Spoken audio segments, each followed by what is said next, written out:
morning and welcome to the chat on Newsday Amarillo and News Channel 10-2. I'm David Lovejoy. Happy Wednesday. I'm Rhonda Lawnert. And I'm the Mysterian of Mirth, Chuckalicious, Chuck Williams. Oh, it's Wednesday and it's the last day of the month, so you know what that means. It's one of our favorite days. It's Jody Holland joins us. We try to get better each and every time Jody stops by and hangs out with us.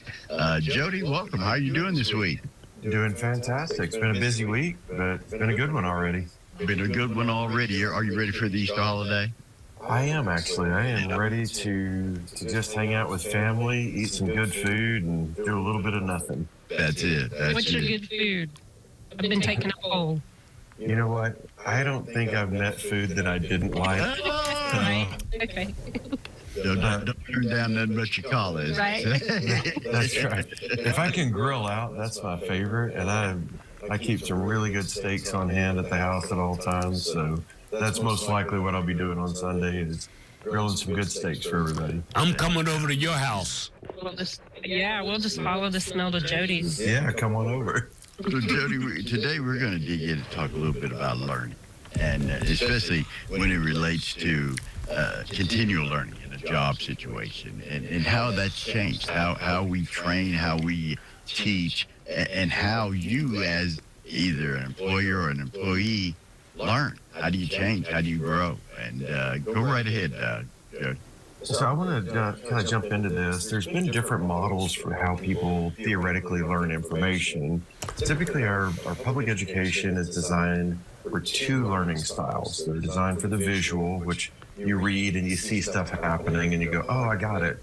And they're designed for the auditory, where the teacher lectures and you take in the information and then you've got it. There's a number of other different styles, though, besides just visual and auditory.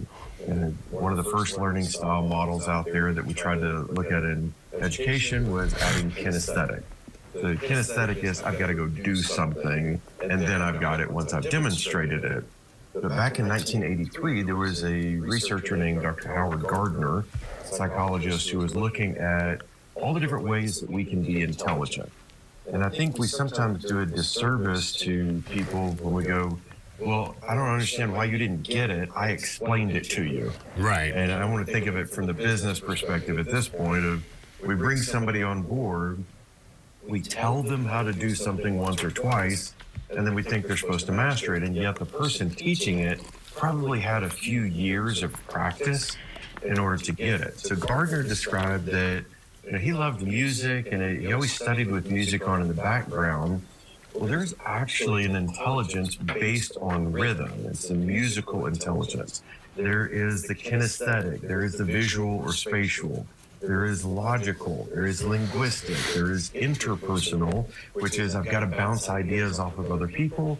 And there is intrapersonal. I need time away from you people to think about this. Mm-hmm. And if you look at all these different ways that we master information, what we're trying to do is establish a better learning pattern so that as we're developing our people, we will quickly get them up to top performance. If you look at some of the research out there, for example, from Gallup Institute, they do a lot of really good research, but one of the things they talked about is that it typically takes 11 months for someone to quote unquote master a job. That's 11 months in the job. And if you go correlate this to learning styles and learning methodologies, part of the reason it takes 11 months is most of what we do in business is passive learning. We will lecture or describe to people. We will give them a manual or something to read, or we will sit them down in front of a screen and say, watch these videos and you'll be great. That's 20% mastery if we do those three things. If we tell them how to do it, we get them to read something, and then we show them some AV type of stuff. If we demonstrate it for them, and they get to see it in actual practice, we've upped it to 30% mastery. But all of those first four fall under the passive learning category. We want to get people into active learning. This is where some of the shifts towards micro-learning have really been helpful. So micro-learning is little bits of information, say 5 to 10 minutes in length, and that's really your ideal length. There's no more than 10 minutes and no less than 5. They get exposed to some information, could be through lecture or a video or whatever. Then you discuss it.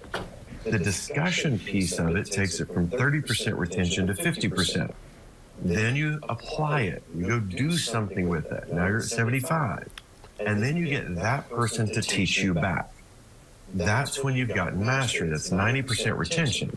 So looking at the learning styles and looking at the learning pyramid, we're trying to integrate as many of the styles as we can into the way that people learn. The easy way is just think of it as explain it, demonstrate it, get them to demonstrate it back. Because then demonstrating it back is them teaching you how to go through the process. Active learning, discussion, application, and teaching, it gets you to that 90% retention rate. And you can reduce the time from 11 months down to 90 days to get somebody to master a job. Now, I don't know about you, but I don't want somebody at partial capability and partial performance for all that extra time. Thank you. 8 more months of they don't know everything that they need to know doesn't seem like the ideal way to do things. I would argue we don't do it the right way. One, because we've never thought of it, and two, because it takes more effort up front.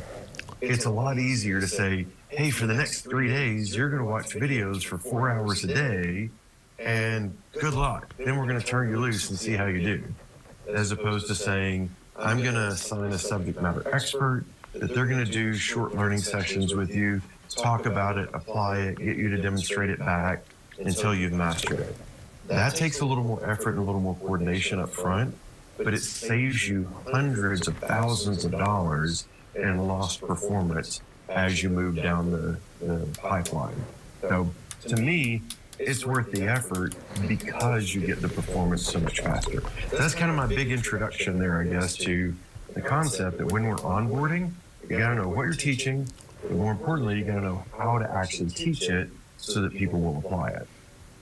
So you mentioned all of these reasons why this is so much better. This is a better way to educate employees and get them more ready to be in your workforce. But how big of a deal is this for leaders, and how many leaders do you think actually understand that this is such a great concept and they need to be doing these things? So at what point in your business career did somebody sit you down and say, hey, this is how we make sure that the people that work for you succeed? Probably never. Said no one ever? Yeah. Yeah. So the reason that people don't do it is they don't know that it's needed. It's not that people don't want people to perform. It's that they go, well, nobody taught me, and I figured it out. And so we go through this same frustrating and annoying experience over and over again because that's what we condition ourselves to do. So I think the reason people don't do it is they don't know they need to. But if you want to simplify this, I've been teaching this for years, that in onboarding, if you